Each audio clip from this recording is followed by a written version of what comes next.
Happy Lord's Day, everyone! Welcome to our online worship celebration.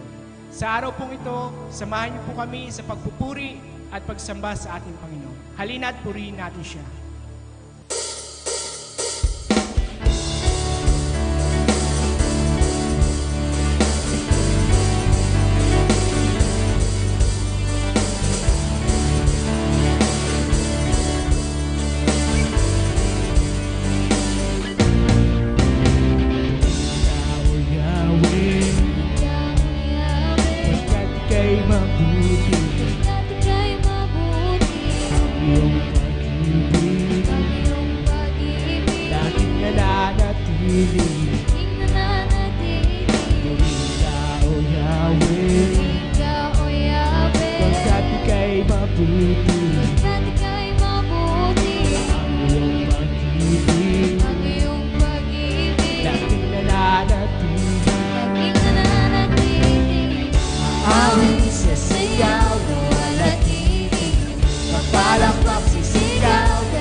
masuklian ka ng mabuti sa lahat mong ginawa. Niyakap mo ako sa aking kalangan. Inibig mo ako nang hindi kayang tumasa.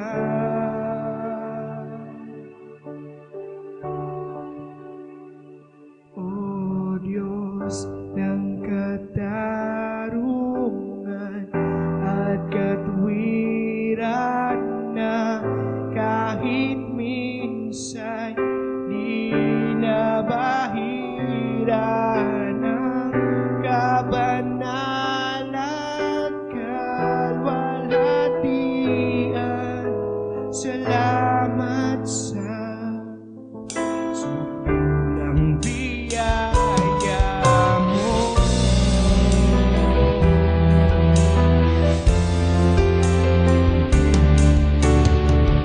Ang walang salang manunubos ng aking panusa nararapat sa akin. Anong habang sa tulad ko'y nawat ang iyong katwiran at ako'y padawain. Niyakap mo ako sa aking kalangan. Inibig mo ako nang di kayang tumasa. Niyakap mo ako sa aking kalangan. Inibig mo ako nang di kayang tumasa. O Diyos ng katarungan at katwiran na kahit minsan di nabahira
Dumako naman po tayo sa komunyon. Sabi po sa unang Korinto, 11:28 hanggang 29, kaya't dapat siyasatin ng tao ang kanyang sarili bago siya kumain ng tinapay at uminom sa kopa.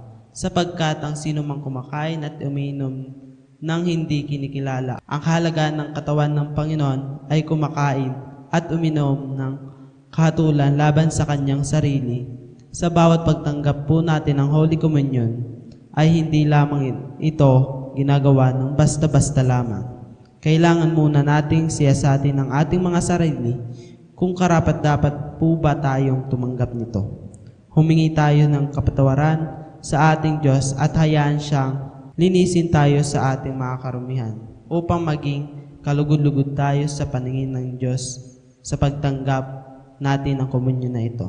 Manalangin po tayo. Panginoong Hesus, na banal at makapangyarihan sa lahat, paghipo at pagpapagaling mo ang aming hinihiling. O Diyos, sa pagtanggap namin ng komunyon na ito, let the healing and comfort from the Holy Spirit ay maranasan namin sa mga oras na ito. In Jesus' name, Amen. Kainin po natin ang tinapay at inumin ang laman ng saro.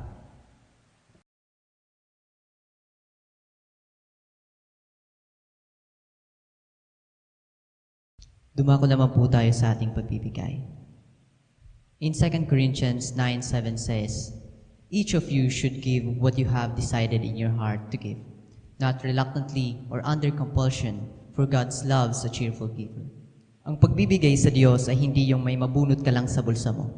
Hindi yung napipilitan ka lang at hindi yung kulang-kulang. Kapatid, ang pagbibigay ay dapat na mula sa puso. Masaya ka at excited ka. Alalahanin mo lagi na may ibabalik ang Diyos, na hindi matutumbasan ni inuman. Maaaring hindi ito pera, pero asahan mong ikasasaya mo. Magbigay po tayo. Maaari nyo pong ipadala ang inyong mga tithes and offering sa mga account numbers na makikita nyo sa inyong mga screen. God bless.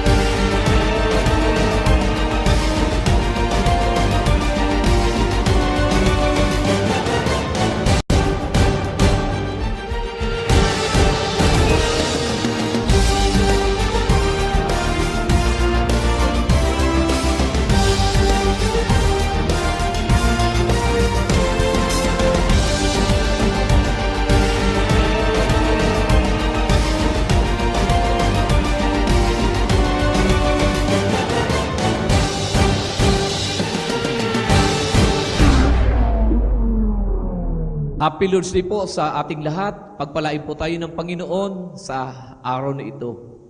Welcome po sa ating online worship celebration at sa ating on-site worship celebration. Welcome po sa lahat ng narito sumusubaybay sa ating pagsamba sa ating Panginoon. Join po kayo. Lahat po ay welcome, mayaman man o mahirap, may pinag-aralan man o wala, maputi man o maitim, matanda man o bata, lahat tayo ay pantay-pantay. Lahat tayo ay pantay-pantay sa mata ng Diyos, pantay-pantay sa harapan niya. Sa mundo kasi merong class A at merong class B. Nagtatangi ang mundo, nagdi-deprive, nagdi-discriminate. Pero sa harap ng Panginoon, everybody is equal. Tingnan mo yung mundo. Kapag gwapo at pinagpapawisan, ang tawag sa kanya ay hot. Pero kapag pangit ang pinagpapawisan, ang tawag ay dugyot. Kapag mayaman, skin allergy or skin rashes. Pero kapag mahirap, bakukang, kurikong. Kapag mayaman na mataba, ang tawag chubby. Pero kapag mahirap, tabatchoy. Kapag minalas-malas, baboy. Kapag mayaman, slow learner. Pero kapag mahirap, ang tawag gunggong. Kapag mayaman, socialite. Pero kapag mahirap, pokpok. Sabi ng Bible, there is no Jews, nor Greeks, nor slave or free, nor male or female, for you are all one in Christ Jesus. Galatians 3:21. Lahat tayo ay pantay-pantay sa harap ng Panginoon. In fact, kahit celebrity ka, kahit artista ka pa, pero sa loob ng simbahan, isa lang yung superstar, si Lord lang. Si Lord lang ang sikat. Nais kong dalhin po sa inyo ang temang pag-uusapan natin sa araw na ito. Ang buhay ay isang pagtitiwala. Ang buhay ay isang pagtitiwala. Sabi po ng Biblia sa aklat ng Kawikaan, Kabanatang 3, talatang 3 hanggang 5. Sabi po ng Bible, trust in the Lord with all your heart and lean not on your own understanding. In all your ways, submit to Him, and He will make your path straight. That is in Proverbs 3, verse 5 to 6. In Tagalog Bible, kayawi ka magtiwala, buong puso at lubusan, at huwag kang mananangan sa iyong sariling karunungan. Siya ay sangguniin sa lahat mong mga balak, at kanya kang itutumpak sa lahat ng iyong lakad. Life is a matter of trust. Ang buhay ay isang pagtitiwala. Araw-araw, kailangan nating magtiwala. Kailangan nating maglagak ng pagtitiwala sa mga bagay-bagay na may kaugnayan sa ating buhay. Every time we look at the calendar, we trust that we are still alive tomorrow. Na may kakayahan pa tayong harapin ang bawat bukas at pagtagumpayan ito. Nagtitiwala ka na kaya kang saluhin ng upuan sa pag-upo mo. Nagtitiwala ka na kayang maluto ng apoy ang bigas na isinasaing mo. Nagtitiwala ka na kapag magbubukas ka ng ilaw at iswitch on mo, magbubukas ang ilaw sa iyo. We put a certain trust on something every day. Pero wag kang maniwala na kapag lumuno ka ng bato, magiging darna ka. What else? Nagtitiwala ka na kapag naguglota ka, puputi ka, na kahit nakaisang daang bote ka nang nanainom na glota, basta nagtitiwala ka, puputi ka. We also place a certain amount of trust sa tao, in our families, loved ones, and friends. We place a certain amount of trust to the circle of people around us. Meron tayong pagtitiwala na ibinibigay sa ating mga mahal sa buhay, pamilya, at mga kaibigan. Kaya lang, may mga pagkakataon when our trust has failed us within our families, friends, and to the people very dear to us. Minsan ang ating pagtitiwala ay nabibigo. There will be times when confidences are broken, tears are shed, feelings are hurt, and trust gets damaged. Merong time na ang kumpiyansya ay naapektuhan, yung mata ay naluha, ang damdamin ay nasasaktan, ang tiwala nararawrawan. Pinangakoan ka ng forever, pero ang ibinigay sa iyo, disaster. Yung kapartner mo daw parang leche plan. Minsan sweet, minsan leche. Sana ang tao parang cellphone, kusang namamatay kapag nagluloko. You have placed your trust on someone only to be let down. Kaya minsan dahil sa frustration mo, nasasabi mo, ang pagmamahal ko sa iyo ay parang ulam namin kagabi. Ubos na. Even Jesus' closest friends betrayed and denied Him. Kaupod-upod ni Lord sa ralakawan. Kasama-sama sa pinggan. Kadurog-durog sa higdaan. Pero in traidor, in nigaran. Kaya yung tanong, who or what can you genuinely trust? Sino at anong tunay nating pagtitiwalaan? Sino, kanino, ano? Today, let us learn 4 important lessons about trust. 4 na mahalagang bagay, 4 na mahalagang aral tungkol sa pagtitiwala. Pag-uusapan natin yung pagtitiwala sa Panginoong Diyos. Kapatid, nagtitiwala ka ba sa Diyos? Sasabihin mo, oo. Pag-aralan nga natin ngayon, ikaw ba ay talagang nagtitiwala sa Diyos? Sabi uli ng Proverbs chapter 3 verse 5 to 6, trust in the Lord with all your heart and lean not on your own understanding. In all your ways submit to Him and He will make your path straight. Una, trust is a heart issue. Ang pagtitiwala ay issue ng puso. Sabi ng verse 5, trust in the Lord with all your heart. There is no possible way for us to say, we trust God and not allow Him to have our heart. Kailangan mo nang makuha ng Diyos ang puso mo bago niya makuha yung tiwala mo. Napaka-imposible ang sabihin mong nagtitiwala ka sa Diyos kung hindi pa nabibihag ng Panginoong Diyos yung puso mo, kapatid. Many times we say, we trust God, but deep down, we really don't. Maraming beses sinasabi nating nagtitiwala tayo sa Diyos, pero ang totoo, hindi naman talaga. Wala naman talagang pagtitiwala. Kalimitan, puro lip service lang, kagaya ng sinabi ni Jesus sa mga Hudyo. You praise God with your mouth, but your heart is far away from Him. Heart is important to trust issues. Trust is a matter of the heart. Hindi lang ito tumutukoy sa emosyon o sa mga desire ng puso mo. King Solomon refers to the heart as the core of human life. The heart is the center of everything. Ang kabuuan ng pagkatao mo ay ang puso mo, kapatid. Kaya nakatingin ang Diyos sa puso mo, hindi sa suot mong damit, hindi sa itsura mo, hindi sa husay mo. Ang sentro ng buhay mo ay kung ano yung nasa puso mo. Kaya kung si Jesus ang nasa puso mo, sa Kanya din iikot ang buhay mo.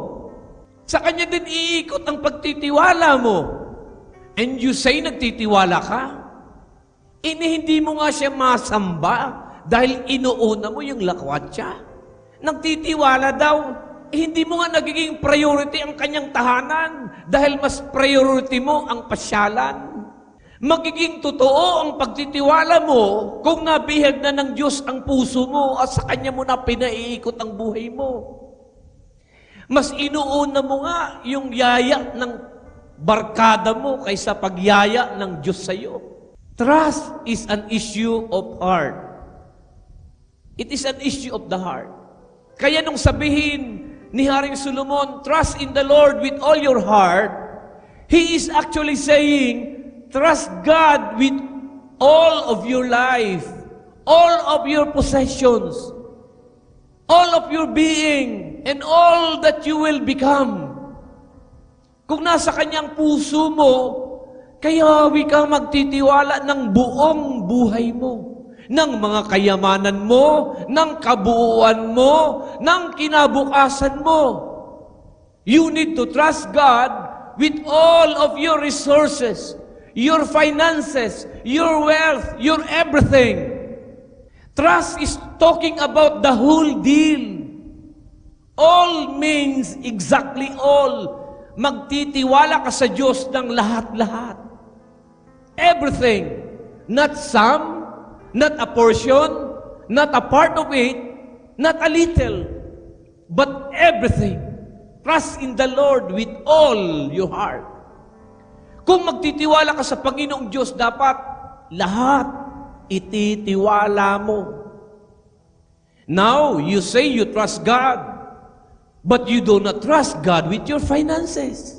Why are you afraid of giving? Bakit takot kang magbigay? Bakit takot kang mag-tithes? Natatakot ang iba magbigay ng buo kasi ang totoo, hindi tayo nagtitiwala sa Kanya. If you trust God with all your heart, kaya mong sumunod kahit sa mahirap na utos ng Diyos. Kaya mong magsakripisyo kahit mabigat. Ang tanong, kapatid, sa loob ba ng isang linggo, sigurado ka bang 200 piso lang yung blessing mo na natanggap mo? Kaya 20 pesos yung ibinabalik mo sa Diyos? O ang totoo, hindi mo maibigay yung tamang ikapo kasi natatakot ka at hindi ka nagtitiwala sa Kanya. Leviticus 27:30. A tithe of everything from the land, whether grain from the soil or fruit from the trees, belongs to the Lord. It is holy to the Lord. Giving is not spending. Giving to God is investing. Giving to God is a seed investment. It will pave the way for harvest. Lahat po ba ipinabibigay? Hindi naman What is 10 when you still have the 90? Alam mo kung bakit maliit lang ang pinabibigay sa'yo? Para matumbok mo at mabulsay mo. Nabubulsay mo ba, kapatid? Natutumbok mo ba? Nagagawa mo ba? If you can give your money, you can give your life.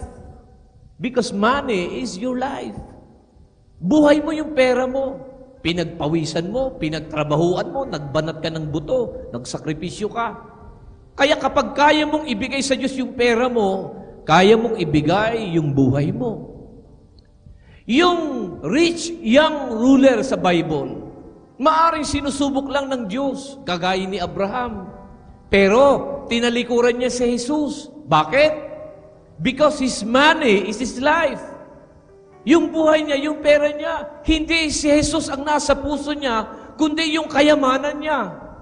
We either trust God with all or not at all.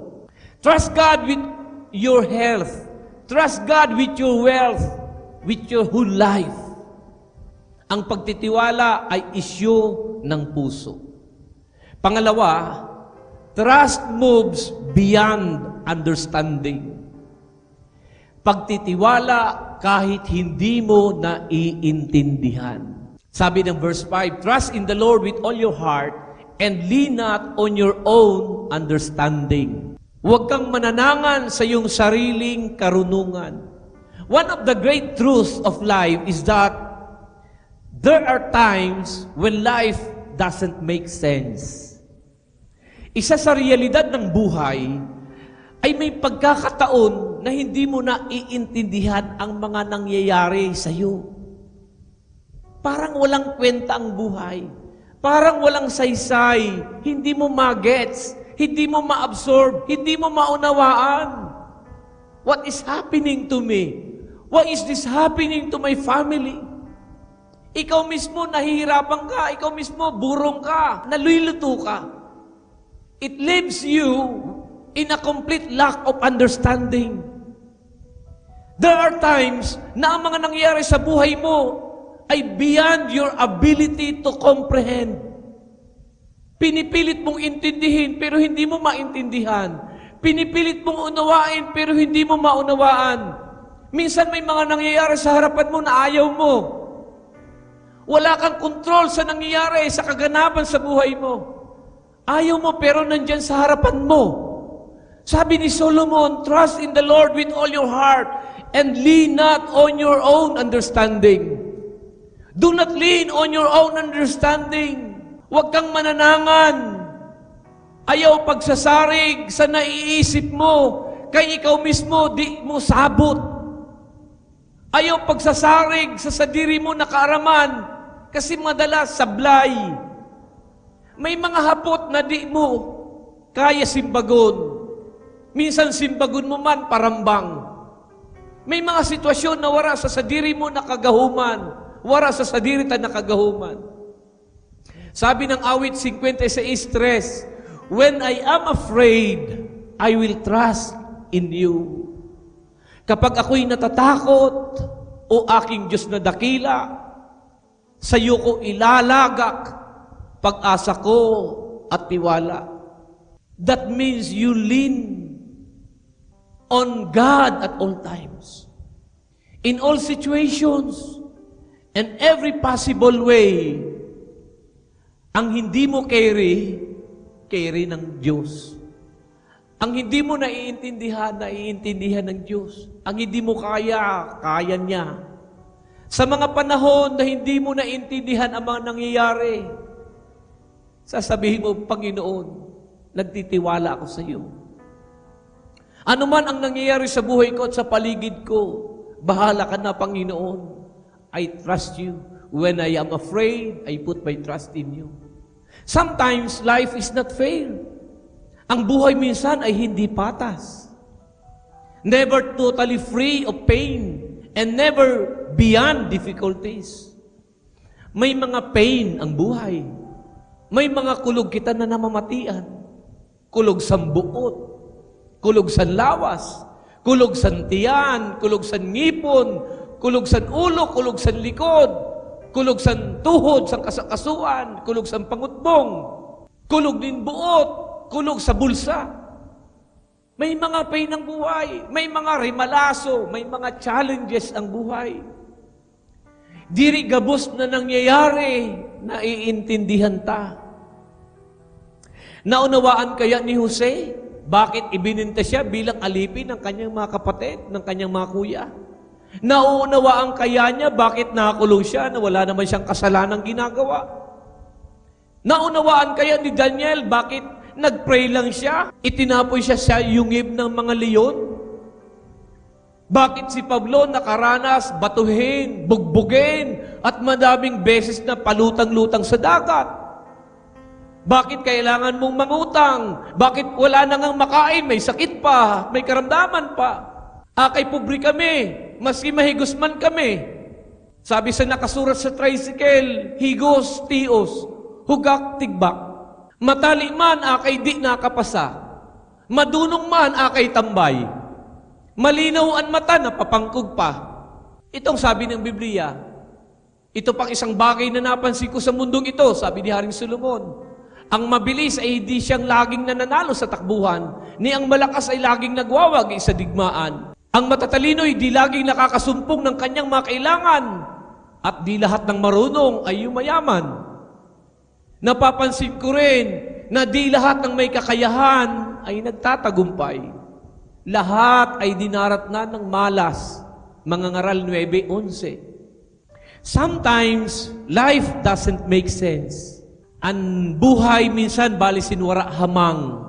But trust God beyond your understanding. Sa mga panahong hindi mo naintindihan ang lahat, magtiwala ka sa Diyos. We need to trust God when life gets tough. Trust is not about logic. It is a matter of faith.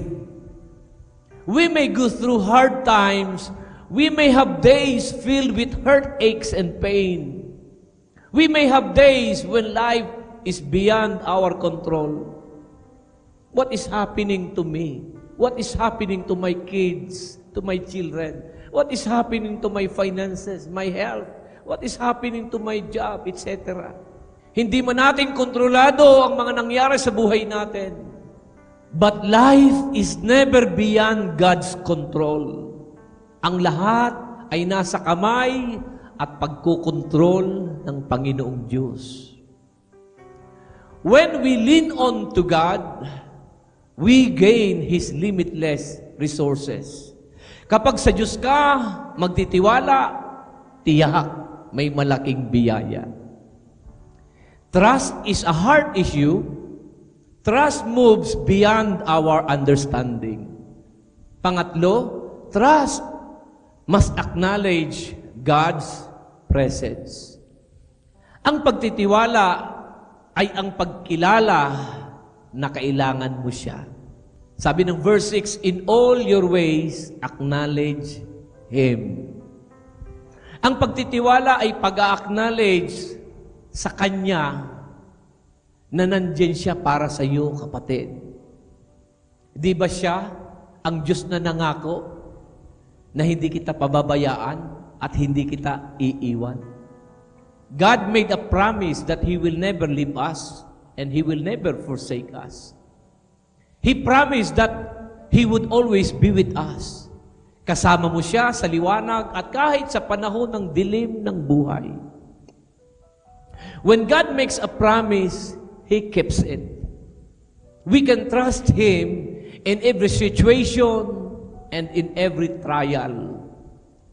Kaya pala kahit iniwan mo at tinalikuran mo ang Diyos, nagpakalayo-layo ka na sa Kanya, pero sa oras na naisipan mong magbalik loob sa Kanya, pagharap mo isang hakbang, nandyan lang pala siya sa likuran mo. Sinusundan ka kasi. Bakit? Nangako siya sa iyo na hindi kita iiwan, hindi kita pababayaan. Kaya sa paglayo mo, sinusundan ka pa rin ng Panginoon. Tapat ang Diyos sa Kanyang pangako. He is just one step away. Kasi sinusundan ka pa din kahit tinalikuran mo na siya. When you pass through the waters, I will be with you. And when you pass through the rivers, they will not sweep over you. When you walk through the fire, you will not be burned. The flames will not set you ablaze. Isaiah 43 verse 2. Kapag dumaan ka sa malalim na tubig, sasamahan kita. Tumawid ka man sa mga ilog, hindi ka malulunod. Dumaan ka man sa apoy, hindi ka masusunog, hindi ka matutupok. Before we live a lifestyle of trust, we must acknowledge our deep need for God. Bago ka magtiwala, kilalanin mo muna yung sarili mo. I-acknowledge mo muna sa buhay mo na kailangan mo ang Panginoon. Kailangan mo siya. Kapag hindi mo in-acknowledge na kailangan mo ang Diyos sa buhay mo, ikaw mismo ang nagdi-deprive sa iyong sarili ng kanyang presensya, probisyon at pagkilos niya. Trusting God is a choice. Pinipili mo ang magtiwala. We do it every day in the way we live and in the way we acknowledge Him. Sabi ni Moses, if your presence will not go with us, do not bring us there. Acknowledge God always. Araw-araw sa ating buhay, mula sa umaga hanggang gabi, always acknowledge the presence of God in your life, and that is trust. Pang-apat, trust follows the path God lays out. Ang pagtitiwala ay pagtahak sa landas na ibinigay ng Diyos sa iyo. Sabi ng verse 6, in all your ways acknowledge Him, and He will make your path straight. Ang gabay ng tao sa kanyang paglakad ay itong si Yahweh. Kung nais maligtas sa gawain niya, ang Diyos nagagalak. Awit 37:23. Sabi ng Psalms 119 verse 133, direct my footsteps according to your word. Let no sin rule over me. We do not create our own paths.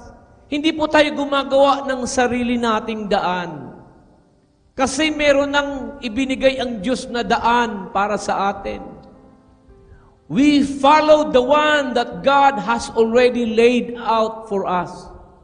Si Lord na ang gumawa ng daan tungo sa buhay. In fact, siya mismo ang daan. In John 14:6, Jesus said, I am the way, the truth, and the life. Ako ang daan, ang katotohanan, at ang buhay. We are all travelers on a road called life. Maraming detours, maraming side streets. Pero huwag kang ma-confuse. Hindi mo kailangang maligaw. We don't need to be lost. We don't need to be confused. All we need to do is to follow Jesus, and you will not be lost. Jesus is the way. He already set out the path of life. Siya ang nagbibigay direksyon. This is the way, walk ye in it. Meron ng guide para hindi ka maligaw. Siya at ang salita niya. Keep this book of the law always on your lips. Meditate on it day and night, so that you may be careful to do everything written in it. Then you will be prosperous and successful. Joshua 1:8. Huwag mong kakaligtaang basahin ang aklat ng kautusan.